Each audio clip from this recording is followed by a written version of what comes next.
Hola mis apreciados amigos, un gusto me da saludarlos. Estamos para empezar una nueva serie de lecciones y que van a tratar con la promesa del pacto de Dios, la promesa eterna del pacto.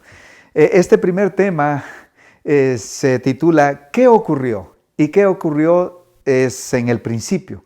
¿Cómo estamos aquí? ¿Cómo llegamos aquí? Oremos antes de empezar. Amado Padre que estás en el cielo, ruego, querido Señor, que nos asistas al empezar esta nueva serie de temas que van a tener con el pacto de amor que tú has hecho a través de las edades con distintas personas y con distintas generaciones. Querido Señor, sé con nosotros al estudiar este tema. En el nombre de Cristo Jesús. Amén. Amén.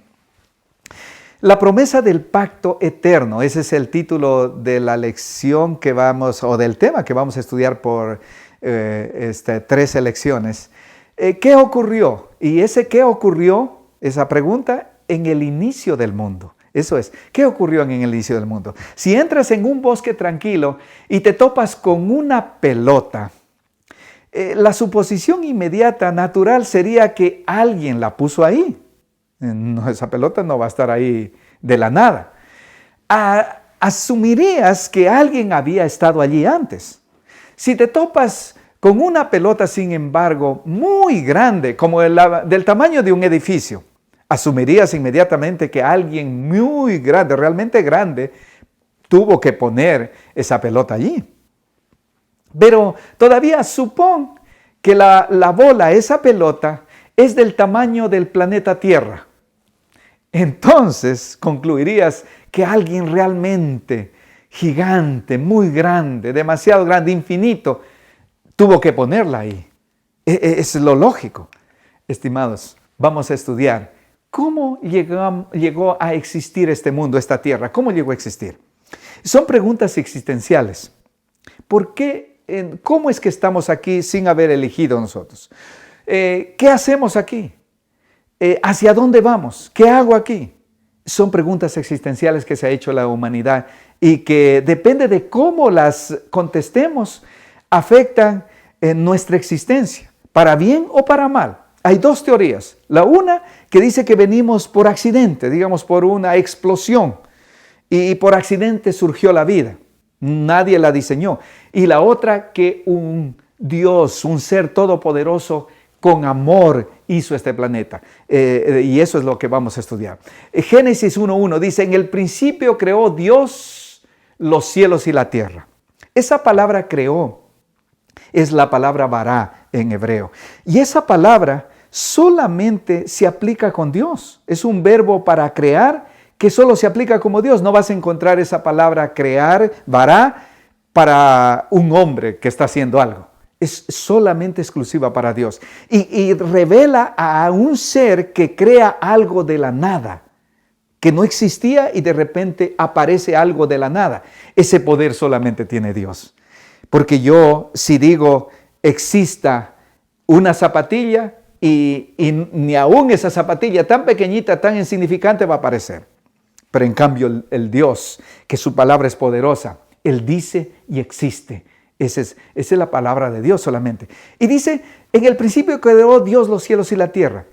Dios es interesante que no está tratando de explicar, de probar, de quitar dudas de cómo creó, de dar detalles de cómo creó. Simplemente dice, en el principio creó Dios los cielos y la tierra. Y lo deja ahí, para que nosotros creamos o no creamos. No da explicaciones. Porque quizás si se pone a explicar, obviamente sería bien difícil con mentes finitas que explicar cómo Él lo hizo en detalles.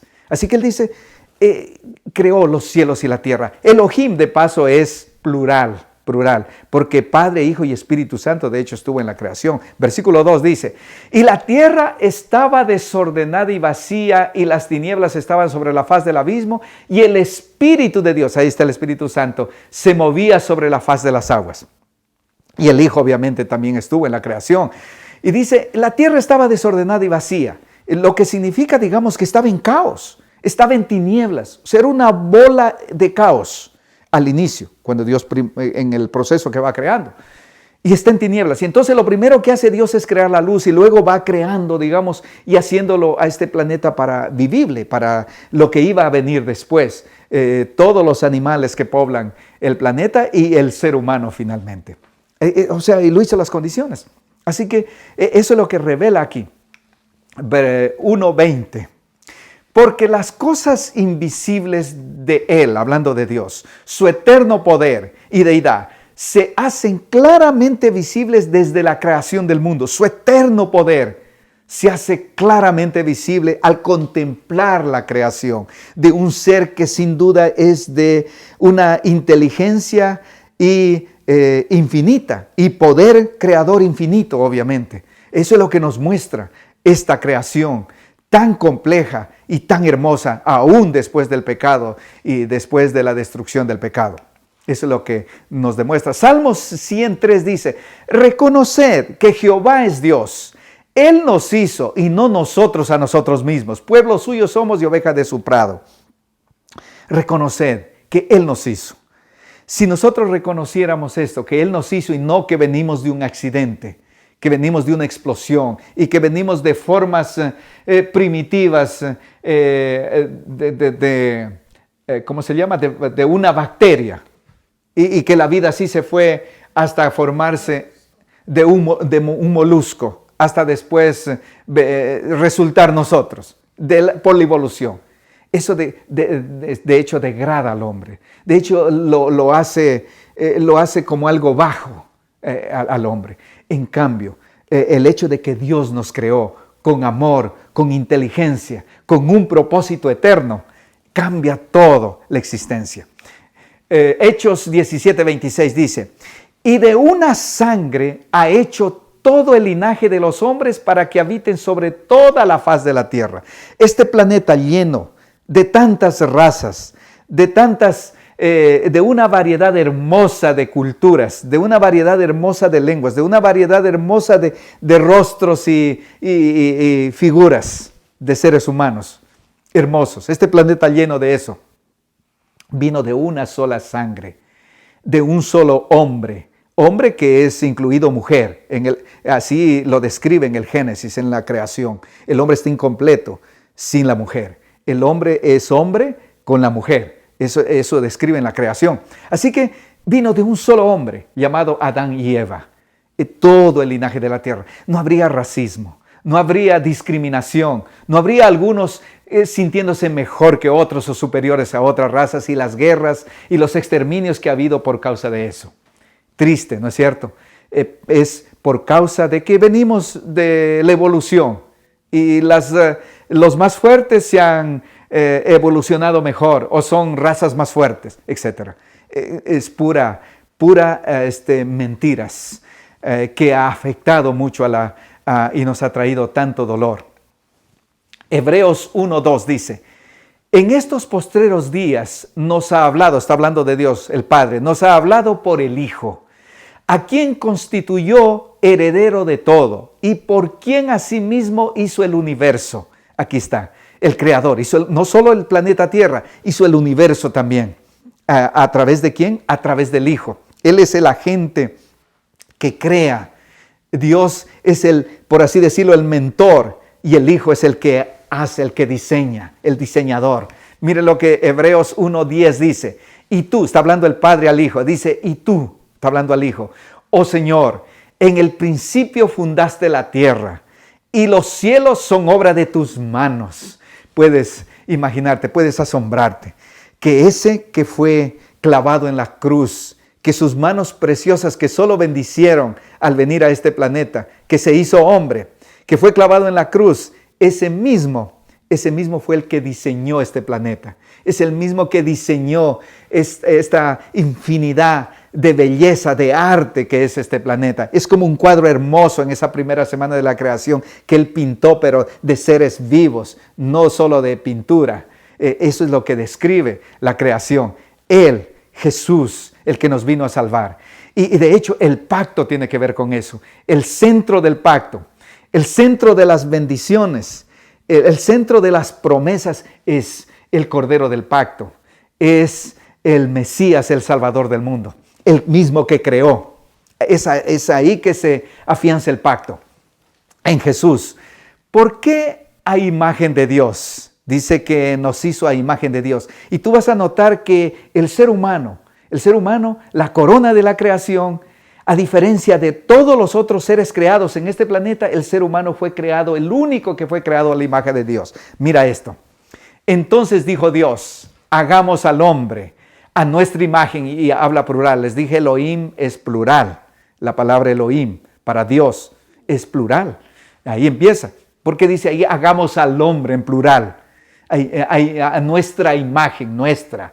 Padre, Hijo, Espíritu Santo. Conforme a nuestra semejanza. Y señoré en los peces del mar, en las aves de los cielos y en las bestias. Esa palabra imagen, semejanza, Selem y Demut. Esa palabra hebrea revela algo, una figura, es como que revela una figura de algo que está reflejando a un original. Y la semejanza se parece a esa figura. Algo tiene que ver con eso. Es un ejemplo. Es como cuando tú y yo digamos que tú te miras en un espejo. Y en ese espejo tú ves una semejanza. Ves el reflejo tuyo. Pero no eres tú exactamente.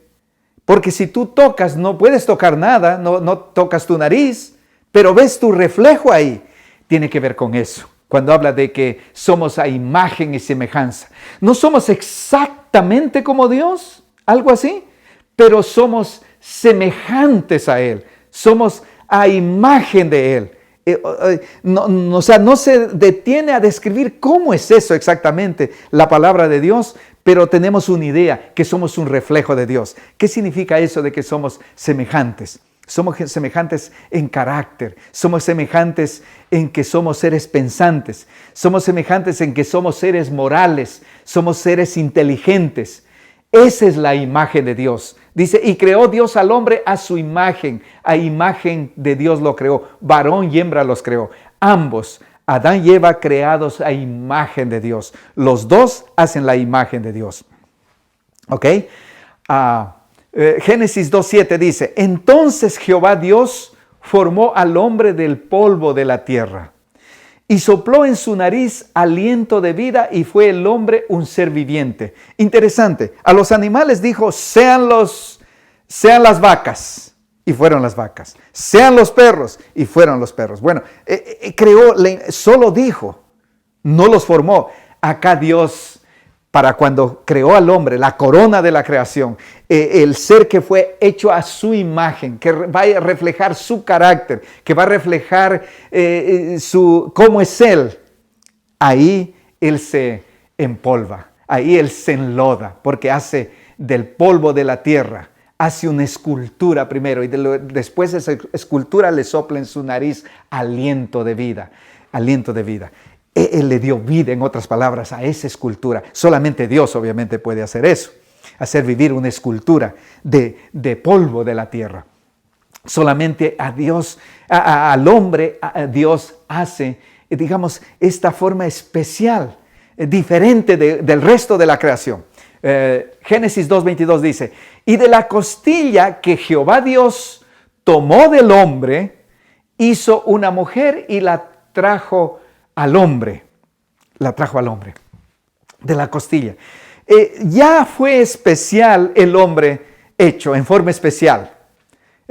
Lo formó Dios, pero ahora la mujer es mucho más especial porque ella no es hecha de polvo, ella es hecha de la costilla de Adán. Por eso él dijo, esto es, cuando ya se la presentó, esa belleza de mujer, exclamó, esta es carne de mi carne, hueso de mis huesos, será llamada varona, dijo él, le puso el nombre, porque del varón fue tomada, eso es lo que dijo, porque digamos, ella fue hecha mucho más especial todavía, porque fue hecha de la costilla de él, y obviamente eso tiene un significado profundo, que podamos conversar mucho de eso, pero no hay tiempo, pero ella fue hecha muy especial. ¿Por qué bendijo Dios al hombre? ¿Por qué bendijo Dios al hombre?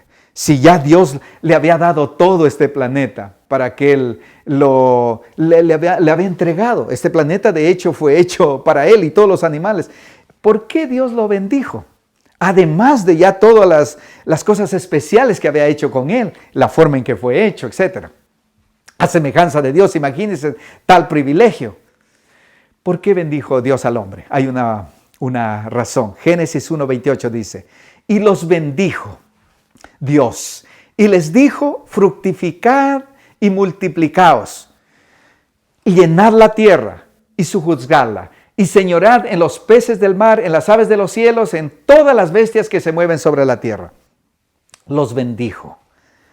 ¿Y saben lo que significa esa palabra bendecir?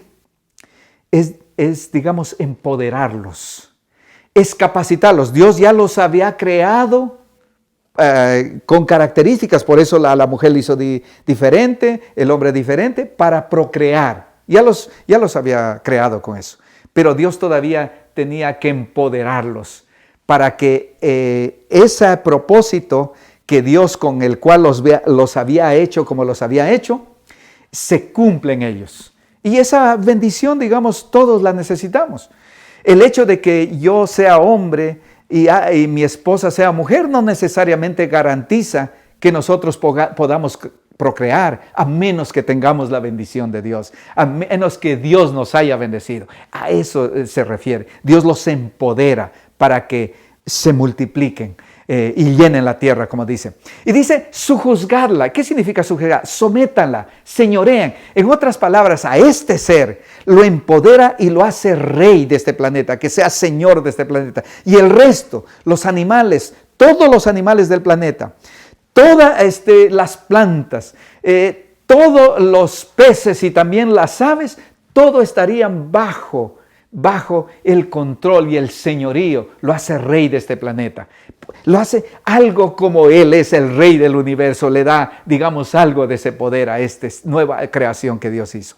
Génesis, qué privilegio, ¿no es cierto? Génesis 1:29.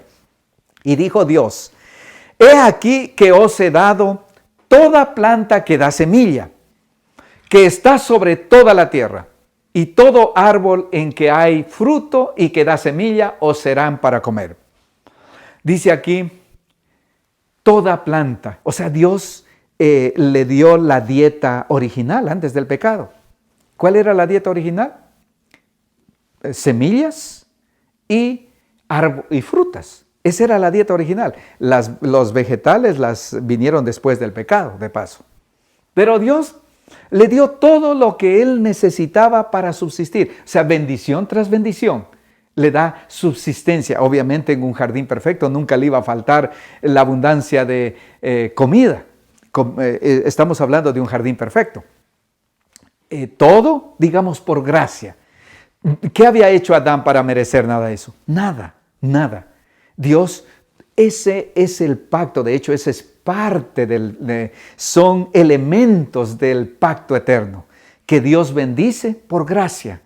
Dios da bendiciones por gracia. Dios promete hacer cosas por el ser humano cuando hace un pacto de gracia, sin merecerlo.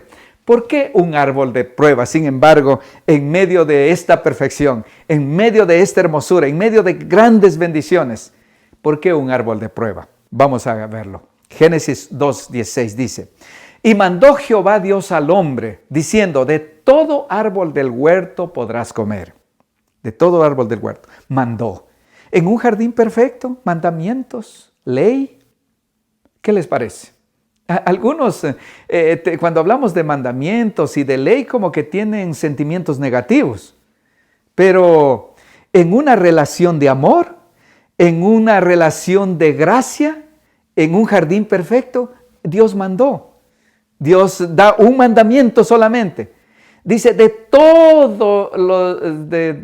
todo árbol del huerto podrás comer. Claro, la provisión es infinitamente grande.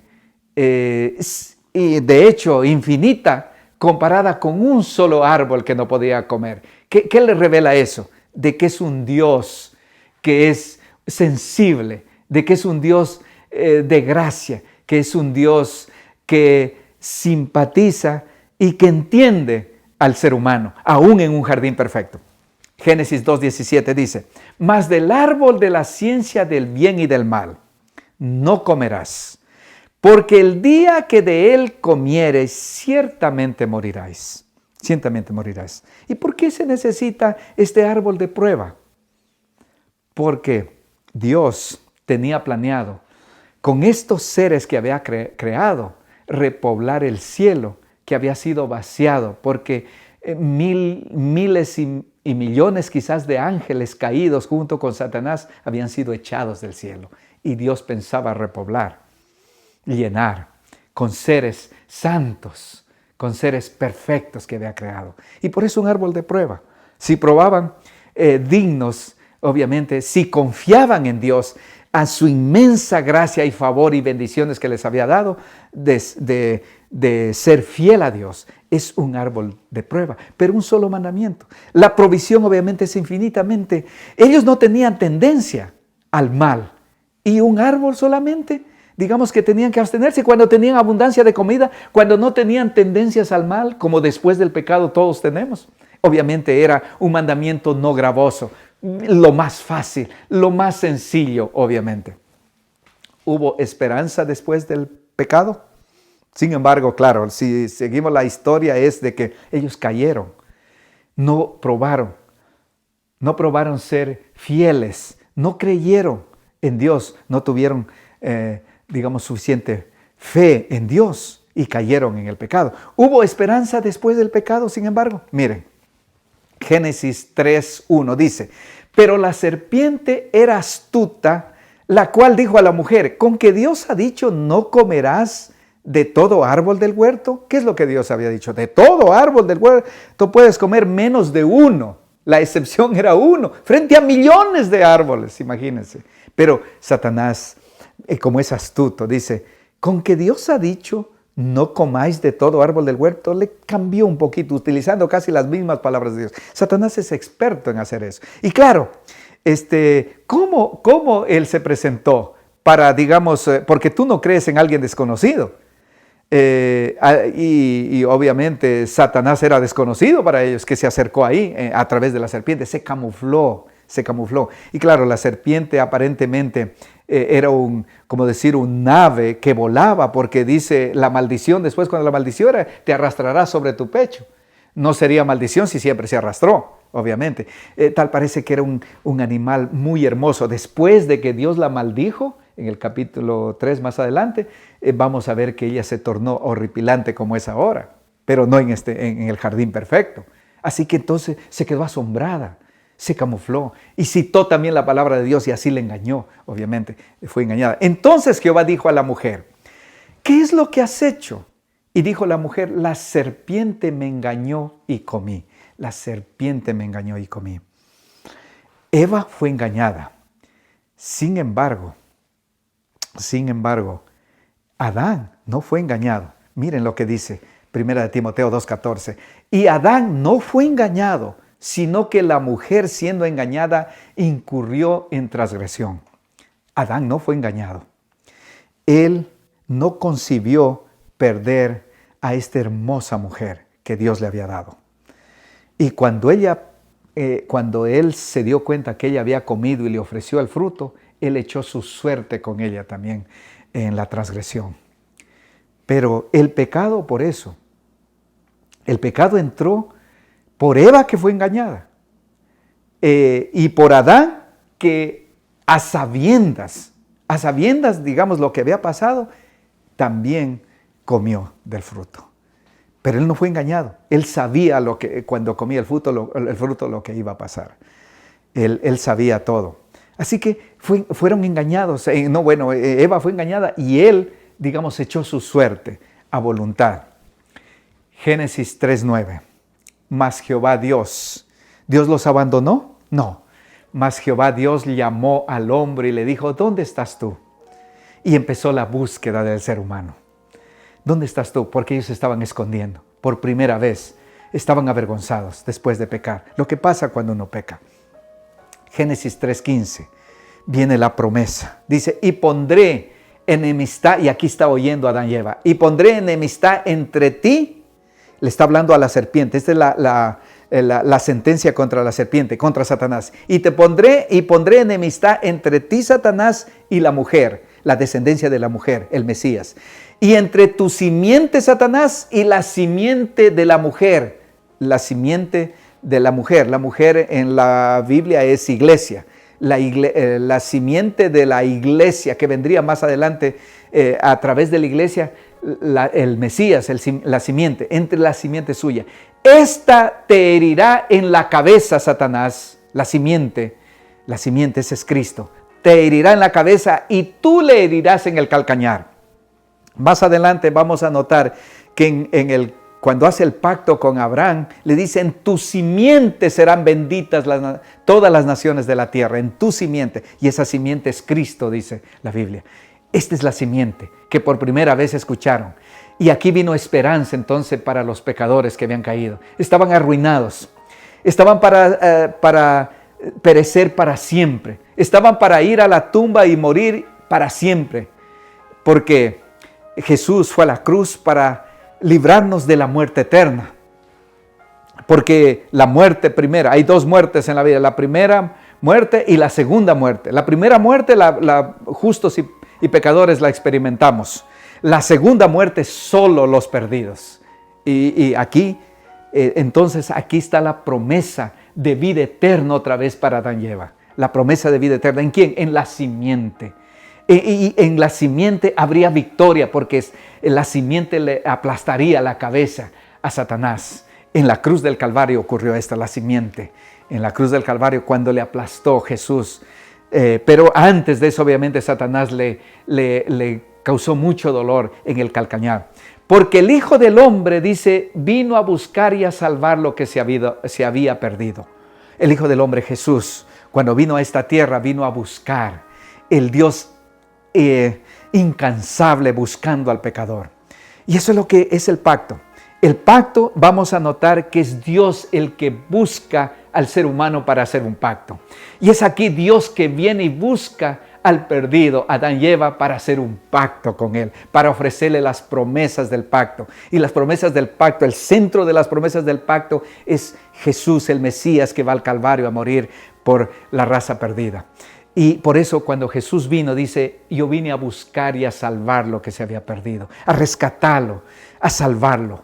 Esa fue la misión de Cristo al hacerse hombre, venir a esta tierra. Y esa es la misión.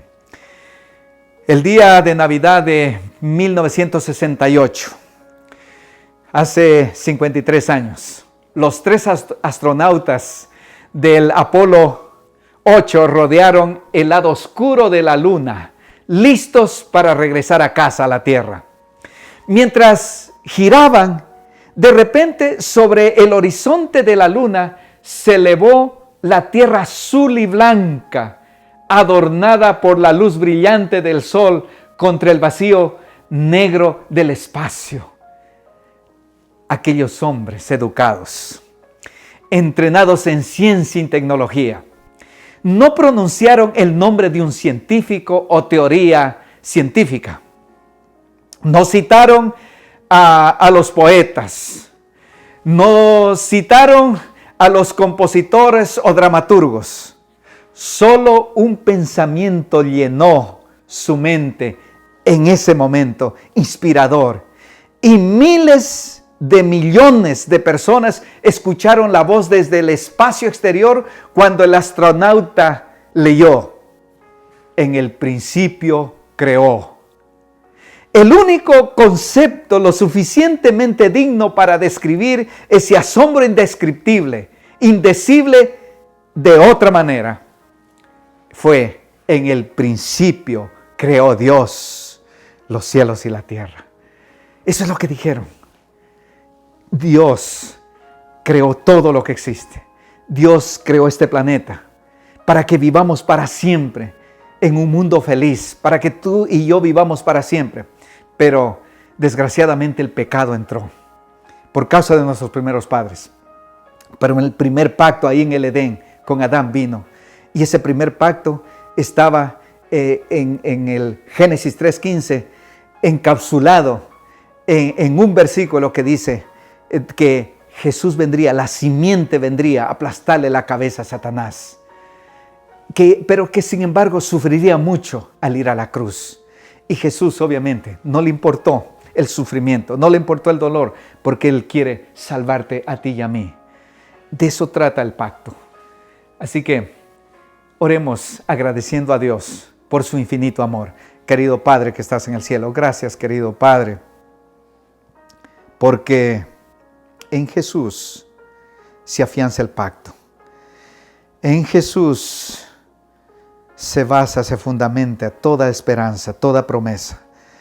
Querido Señor, ayúdanos a apreciar ese infinito sacrificio por nosotros, que no escatimó nada por venir a salvarnos. En el nombre de Cristo Jesús agradecemos. Amén, amén.